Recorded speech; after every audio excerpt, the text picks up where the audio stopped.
Hello everyone, greetings from doctor Rashmi's homeopathy. आज के इस वीडियो में हम जानेंगे एवास्कुलर नेक्रोसिस के बारे में, जिसको शॉर्ट में एवीएन भी बोला जाता है। एवास्कुलर नेक्रोसिस इन वर्ड्स का अगर हम मतलब समझें तो एवास्कुलर का मतलब होता है जहाँ पर कोई ब्लड की सप्लाई नहीं है, एंड नेक्रोसिस का मतलब होता है डेथ ऑफ सेल्स। तो जो एवीएन की जो प्रॉब्लम होती है मोस्टली आपके जॉइंट्स में देखी जाती है। सबसे ज़्यादा जो प्रोमिनेंट जॉइंट होता है वो आपका हिप जॉइंट होता है। तो एवीएन मोस्टली हिप जॉइंट के लिए ही होता है, तो इसलिए कई बार ऐसा बोला जाता है एवीएन ऑफ हिप। ऐसा नहीं है कि सिर्फ ये जो एवीएन है सिर्फ आपकी हिप जॉइंट को ही असर करता है, ये दूसरे जॉइंट्स में भी इसको प्रॉब्लम क्रिएट कर सकता है। ये आपकी जो मेन हड्डी है यानी जो आपकी थाई बोन है उसका जो जॉइंट होता है हिप्स में उसको भी असर कर सकता है, या आपका जो टिबिया है यानी फ्रंट ऑफ द लेग की जो बोन है उसमें भी इसका असर आ सकता है, उसमें भी एवास्कुलर नेक्रोसिस हो सकता है। इसके अलावा एंकल जॉइंट में, नी जॉइंट में, जॉ में और आपके ह्यूमरस में, ये ह्यूमरस बोन होती है यहाँ पर ये जॉइंट करता है, तो यहाँ पर भी एवीएन की प्रॉब्लम हो सकती है। लेकिन मोस्ट प्रोबेबली ये जो है प्रॉब्लम हिप जॉइंट में ही देखी जाती है। अब नेक्रोसिस में क्या होता है, यूजली जो भी हमारे जो वियर टियर हो रहे होते हैं हमारी बॉडी में, हर चीज़ में कुछ न कुछ रोज़ बदलाव हो रहा होता है। इसी तरह से जो हमारी हड्डियां हैं उसमें भी नए नए सेल्स बन रहे होते हैं, और नए नए सेल्स जो है पुराने सेल्स को किल करके उनको ख़त्म करके अपना फंक्शन स्टार्ट कर रहे होते हैं। लेकिन एवीएन में क्या होता है, क्योंकि उसमें ब्लड सप्लाई नहीं जा रही है आपकी बोन को, आपकी हड्डी को, आपके जॉइंट को, तो वहाँ पर नए सेल्स नहीं बन पा रहे होते और पुराने सेल्स वहाँ पर रह जाते हैं। इसके कारण ईजी फ्रैक्चर होने का चांसेस बढ़ जाता है, क्योंकि जो ब्लड होता है हमारी हड्डियों को सप्लाई करता है, न्यूट्रिएंट्स की सप्लाई करता है, ऑक्सीजन की सप्लाई करता है। तो आप ये इमेजिन कर सकते हैं कि अगर उस हड्डी को या उस जॉइंट को कोई ऑक्सीजन, कोई ब्लड सप्लाई नहीं मिल रही है तो उसकी क्या कंडीशन होगी। धीरे धीरे करके जो ये एवीएन होता है ये कन्वर्ट हो जाता है एक बहुत ही ज़्यादा वीक या फ्रेजाइल बोन में या फ्रेजाइल जॉइंट में, और हल्का सा भी कोई चोट वगैरह लगने से वहाँ का फ्रैक्चर होने का चांसेस ज़्यादा हो जाता है। या अगर हम इसको इन्वर्सली समझें तो कई बार फ्रैक्चर होने के बाद एवीएन की प्रॉब्लम स्टार्ट हो जाती है। तो दोनों चीज़ें एक दूसरे से रिलेटेड हैं। फ्रैक्चर होने के बाद भी एवीएन के चांसेस बहुत ज़्यादा होते हैं, और अगर एवीएन हो गया तो फ्रैक्चर होने के चांसेस ज़्यादा हो जाएंगे, क्योंकि वहाँ पर जितनी भी सेल्स हैं वो सारे डेड हैं, वहाँ पर सप्लाई नहीं है, जो आपकी बोन्स के सेल्स हैं काफ़ी ज़्यादा वीक है, तो वहाँ पर फ्रैक्चर होने के चांसेस भी ज़्यादा होते हैं। अगर हम बात करें कारणों की, मेन कारण क्या होते हैं एवीएन के, तो सबसे ज़्यादा जो कारण देखे जाते हैं वो है फ्रैक्चर का। फ्रैक्चर के बाद डिसलोकेशन का, यानी आपका जो जॉइंट है, आपका जो हिप जॉइंट है या आपका जो थाई जॉइंट है उसमें कोई प्रॉब्लम हो सकती है, उसमें डिसलोकेशन हो सकती है, या जो जॉइंट है वो नॉर्मल नहीं है, अपनी जगह से हिल गया है, हट गया है, उस कंडीशन में भी हो सकती है। इसके अलावा अगर आपको दूसरी कोई ऐसी परेशानी है जिसमें ब्लड सप्लाई जो है अल्टर्ड हो जाती है, उसमें भी ऐसी प्रॉब्लम हो सकती है। जिसको ऑस्टियोपोरोसिस होता है, जो कि एक अगेन ज़्यादातर फीमेल्स में देखी जाने वाली समस्या होती है, तो ऑस्टियोपोरोसिस के केस में भी नेक्रोसिस होने का चांसेस ज़्यादा देखा जाता है।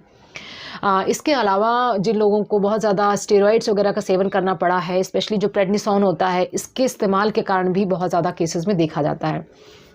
कुछ और भी रीज़न्स हैं जिसके कारण एवीएन की शिकायत हो सकती है, जैसे डायबिटीज़ एक बहुत बड़ा रीज़न बनता है। कई लोगों में जो दूसरी ऑटोइम्यून समस्या होती है जैसे लूपस है, उनके केसेस में भी एवीएन होने के चांसेस ज़्यादा होते हैं। तो जो एवीएन होता है यानी कि एवास्कुलर नेक्रोसिस होता है, ये आपकी बॉडी में किसी भी जॉइंट को अफेक्ट कर सकता है।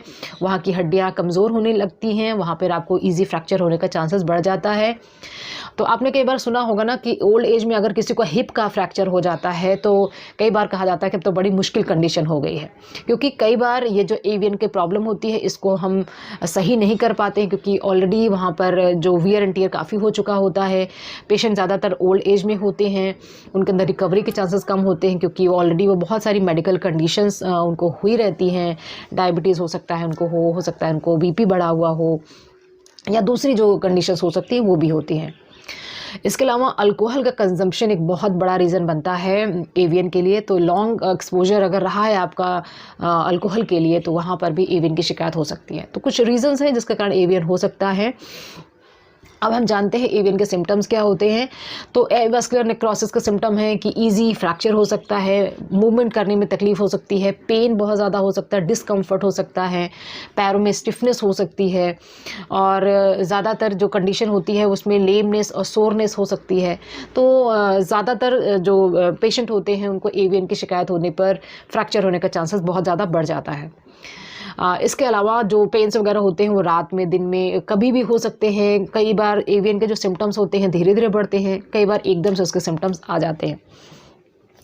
तो ये सारे जो इसके कारण थे। अब हम जानते हैं इसकी डायग्नोसिस कैसे होती है। तो इसकी डायग्नोसिस के लिए पेशेंट बताता है कि मुझे बहुत ज़्यादा दर्द रहता है, या मुझे चलने फिरने में तकलीफ़ हो रही है, इवन सीढ़ियाँ नहीं चढ़ पाता हूँ मैं, या थोड़ी देर भी चलने के बाद बिल्कुल पैर में ताकत नहीं रहती है, या जो चलने का जो गेट होता है, जो चलने का जो एक तरीका होता है वो बदल जाता है, वो भी कंडीशन एवीएन में देखी जाती है। तो ये सारे इन्वेस्टिगेशंस हैं जो आप करा सकते हैं। इसमें एक्सरे होता है, एमआरआई होता है, उससे पता चलता है कि फ्रैक्चर है या क्या रीज़न बन के आ रहा है, कि वहाँ पर जो हड्डी की कंडीशन कैसी है वो पता लगती है। इसके अलावा जो अगर हम बात करें ट्रीटमेंट की, तो इसके ट्रीटमेंट के लिए सबसे इम्पॉर्टेंट चीज़ है कि इसमें अगर हम कन्वेंशनल ट्रीटमेंट की बात करें तो उसमें कुछ शुरुआती समय में इसमें कोल्ड पैक्स दिए जाते हैं। थोड़ा समय बीत जाने पर यानी 24 घंटे के बाद इसमें हीट पैक्स दिए जाते हैं। कंप्रेशन किया जाता है, उस जगह को नहीं मूवमेंट करना है, मतलब टोटल रेस्ट दिया जाता है। दर्द से निकलने के लिए कई बार एनसेड्स दिए जाते हैं या पेन किलर्स दिए जाते हैं। तो इस तरह चीज़ें इसमें की जाती हैं। अब हम बात करते हैं होम्योपैथिक ट्रीटमेंट की। जैसा कि आप सभी जानते हैं, अगर आप मेरी वीडियोस को रेगुलर देखते हैं, तो होम्योपैथी एक बहुत ही सिम्टोमेटिक जो सिस्टम है। यहाँ पर हम सिम्टम्स को आधार लेते हैं, हम जनरलाइज नहीं करते, हम पर्टिकुलर सिम्टम्स को देखते हैं, पेशेंट का क्या सिम्टम है, उसके आधार पर ही इसका जो मेडिसिन होती है वो डिसाइड होती है। एक पेशेंट जो एवीएन का है, जिसको कोई और दूसरी बीमारी नहीं है, उसके लिए दवा अलग जा सकती है। एक पेशेंट जिसको एवीएन है, उसको डायबिटीज़ की भी तकलीफ़ है, थायराइड की भी तकलीफ़ है, दूसरी और सारी समस्या हैं, उसके लिए अलग मेडिसिन जा सकती है। तो अलग अलग पेशेंट के हिसाब से अलग अलग मेडिसिन मोस्टली दी जाती है। लेकिन यहाँ पर मैं कुछ इंपॉर्टेंट मेडिसिन के बारे में बात करूँगी जो मोस्टली एवीएन के केसेस में काफ़ी ज़्यादा फ्रीक्वेंटली प्रेस्क्राइब होती है और बहुत अच्छा रिजल्ट देती है। सबसे पहली मेडिसिन की बात करूँगी। सबसे पहली मेडिसिन है सिफिलिनम। क्योंकि जो सिफिलिनम मेडिसिन होती है ये एक एंटी सिफिलिटिक मेडिसिन होती है। मतलब एक ऐसी जगह पे जहाँ पर किसी चीज़ का डिस्ट्रक्शन हो रहा हो, कोई चीज़ टूट फूट रही हो, कट रही हो, सड़ रही हो, गल रही हो, वहाँ पर हम सिफिलिनम यानी कि सिफिलिटिक मियाज़म देखते हैं और सिफिलिटिक मेडिसिन देते हैं। तो सिफिलिनम is one of the best medicine that is given in cases of AVN, जहाँ पर इंडिकेशंस ये होते हैं। पहला इंडिकेशन होता है कि पेशेंट दिन भर तो ठीक रहता है, लेकिन रात में धीरे धीरे करके उसका पेन बढ़ने लग जाता है और रात भर वो परेशान रहता है। उसको परेशानी इतनी ज़्यादा होती है कि वो चल कर के हल्का फुल्का टहलना चाहता है, इतना ज़्यादा रेस्टलेसनेस उसको लगती है, रात उससे बीतनी बहुत मुश्किल हो जाती है। दूसरा इंडिकेशन है कि इसमें कोई भी चीज़ सडन नहीं होती है। जैसे बेलाडोना एक मेडिसिन है जिसमें हर चीज़ सडन होती है कि एकदम से दर्द उठ गया, एकदम से फीवर आ गया। इसमें हर चीज़ धीरे धीरे से होती है। इसमें पेन धीरे धीरे बढ़ते तेज़ होता है और कम भी उसी हिसाब से होता है। तो धीरे धीरे कर करके उसको पेन में रिलीफ मिलता है। दूसरा इंडिकेशन इसका हो गया। तीसरा इंडिकेशन इसका होता है कि सुबह ये पेशेंट बिल्कुल फिट रहता है, इसको बहुत ज़्यादा मतलब अराउंड 50% से भी ज़्यादा रिलीफ रहता है in compare to the night. तो दिन में वो कोई ज़्यादा तकलीफ में नहीं रहता है। और चौथा इंडिकेशन सिफिलिनम का होता है कि अगर there is a long history of alcohol consumption, बहुत ज़्यादा समय से अल्कोहल लेता रहा है, अब उसको एवीएन की शिकायत हो गई है। कारण कोई भी हो सकता है फ्रैक्चर हुआ हो सकता है ऑस्टियोपोरोसिस रहा हो, या मेडिकेशंस वगैरह भी ली हुई हो साथ में। लेकिन अगर कंजम्पशन ऑफ अल्कोहल बहुत ज़्यादा क्रॉनिक रहा है तभी भी सिफिलिनम ली जा सकती है। तो ये सारे इंडिकेशंस देख करके हम सिफिलिनम डिसाइड करते हैं फॉर एवीएन। इसमें पेन में भी रिलीफ मिलता है और जो नेक्रोस्ड जो एरिया है, जो नेक्रोसिस वाली एरिया है, उसमें भी जो सप्लाई होती है ब्लड की वो स्टार्ट हो जाती है। जो दूसरी दवा है वो है फ्लोरिक एसिड। अब फ्लोरिक एसिड का जो मेन असर होता है वो आपकी लंबी हड्डियों पर होता है। अब लंबी हड्डियां मतलब आपकी थाई बोन, आपकी लेग बोन, आपका ये जो ह्यूमरस है इस बोन पर, और ये सारी हड्डियों पर इसका मेनली असर होता है। इसमें भी जो पेन होता है मेनली नाइट में बढ़ता है और इसका पेन काफ़ी ज़्यादा डार्टिंग टाइप का होता है, जैसे लगता है कि कोई चीज़ चुभ रही है और रुक रही है और चुभ रही है और रुक रही है, तो इस तरह का पेन होता है। और कई बार इसमें रेडिएशंस भी होती हैं, पेन जो है आपका यहाँ से लेकर आगे तक भी जाता है। तो ये इंडिकेशंस अगर होती हैं, एवियन आपका डायग्नोस हो चुका है, लॉन्ग बोन्स अफेक्टेड है, वहाँ पर हम फ्लोरिक एसिड देते हैं। जो अगली दवा है दैट इज़ नैट्रम सल्फ। अब नैट्रम सल्फ का मेन जो स्फीयर ऑफ एक्शन होता है, किस जगह पर ये दवा काम करती है, वो आपके हिप जॉइंट पर करती है। अगर आपको नेक्रोसिस ऑफ हिप जॉइंट हुआ है, जो कि मोस्ट कॉमनली देखा जाता है, उसमें नैट्रम सल्फ काम करती है। इसमें पेशेंट को आगे झुकने में, चलने में या कोई भी काम जिसमें उसको मूवमेंट करना है, स्पेशली स्पाइन का मूवमेंट करना है, नॉट लेग्स, लेकिन आपको स्पाइन का मूवमेंट करना है, झुकना है, खाना है या कुछ भी लेटना है, तो वहाँ पर इसको ज़्यादा तकलीफ होती है। तो उस केसेस में जहाँ पर आपका avian is particularly on the hip area, वहाँ पर natrum sulph is a good remedy. इसके अलावा अगर आपको बहुत ज़्यादा सीवियर पेन होता हो और पेन के कारण आप चलना फिरना आपको मुश्किल हो जाता हो, उसमें रिलीफ के लिए हम हाइपेरिक मेडिसिन देते हैं। इसके अलावा एक और मेडिसिन है Aurum metallicum. This is also very good syphilitic medicine होती है। यहाँ पर भी डिस्ट्रक्शंस वगैरह अगर ज़्यादा होते हैं वहाँ पे भी दिया जाता है। तो इसमें भी रात में पेन ज़्यादा रहता है, पेशेंट का मन बहुत विचलित रहता है, बहुत ज़्यादा डिस्ट्रेस्ड रहता है, और उसमें जो दूसरे इंडिकेशंस होते हैं जैसे रात में पेन बढ़ना, और इसके अंदर जो असर होता है मेनली आपके एंकल जॉइंट पर होता है। यानी अगर एंकल जॉइंट पे आपका ज़्यादातर एवियन की शिकायत हो रही है, वहाँ पर ऑरम मेटालिकम लिया जा सकता है। Phosphorus is another remedy that is given if the involved area is your jaw. Hecla lava is also good remedy for the avian of jaw, लेकिन phosphorus एक बहुत अच्छी दवा है जिसमें शरीर में बहुत ज़्यादा गर्मी रहती है, आपका जॉ में एवियन का शिकायत रहती है, क्योंकि एवियन किसी भी पार्ट में हो सकता है, this is rare part but यहाँ पे भी एवियन होता है। तो जॉ में अगर आपको एवियन की शिकायत हो रही है, वहाँ पर phosphorus ले सकते हैं।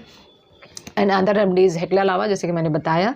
तो Hekla lava is also indicated for the small bones के लिए होता है, आपकी इस बोन के लिए हो सकता है, या ऑल ओवर द बॉडी अगर आपको एवियन की शिकायत है तब उसमें आप हेक्ला लावा ले सकते हैं। हेक्ला लावा एक बहुत अच्छी दवा है जहाँ पर भी बोन का डिस्ट्रक्शन शुरू हो जाए, आपकी जो ऑस्टियोब्लास्ट्स हैं वो नहीं बन पा रहे हैं because of the lack of supply in oxygen and nutrients नहीं मिल रहे हैं, तो ऑस्टियोब्लास्ट बहुत ज़्यादा नहीं बन पा रहे हैं, ऑस्टियोक्लास्ट बहुत ज़्यादा, किलर सेल्स बहुत ज़्यादा हो गए हैं, वहाँ पर हेक्ला लावा लिया जा सकता है। Last remedy for this problem is silicea. Silicea is a remedy जहाँ पर आपको छोटे छोटे जॉइंट्स आप अफेक्टेड हो रहे हों, जैसे आपका रिस्ट जॉइंट है, आपका शोल्डर जॉइंट है, आपका नी जॉइंट है, आपका एंकल जॉइंट है, आपके जॉइंट्स में अगर प्रॉब्लम आ रही है तो वहाँ पर अगर एवियन की प्रॉब्लम है वहाँ पर सिलिशिया लिया जा सकता है। अब हम बात करते हैं इन मेडिसिन की क्या पोटेंसी होनी चाहिए। तो as far as the potency is concerned, क्योंकि pathology is very much advance, तो इसमें हम लोअर पोटेंसी से ही स्टार्ट करेंगे। ज़्यादातर मेडिसिन को हम 30 पावर से लेकर 200 पावर में देते हैं। 15 से 20 दिन के अंदर हम फिर से एक पेशेंट को फिर से फॉलोअप लेकर के देखते हैं कि उसको कितना फ़र्क हुआ है, और 1 महीने के बाद दोबारा हम रिपीट कराते हैं डायग्नोस्टिक टेस्ट, एक्सरे या MRI।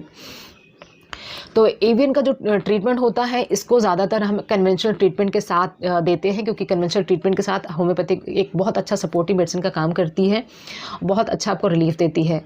अगर आप किसी और चीज़ को दवाई ले रहे हैं तभी भी होम्योपैथिक दवाई ले सकते हैं, अगर आप एवियन के लिए एलोपैथिक मेडिसिन ले रहे हैं तभी भी आप इसको ले सकते हैं।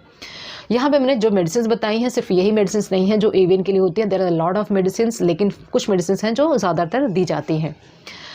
ये जो मेडिसिन आप लेंगे आप अपने सिम्टम्स के आधार पर चूज़ करके ही लेंगे, बिना सिम्टम्स के आपको मेडिसिन नहीं लेनी है।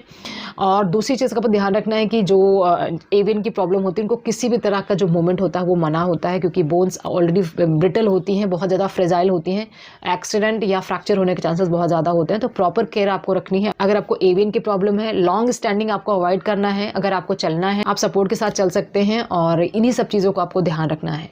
तो ये सारी जो इन्फॉर्मेशन थी ये एवियन के बारे में थी और उसकी इंपॉर्टेंट होम्योपैथिक मेडिसिन के बारे में थी।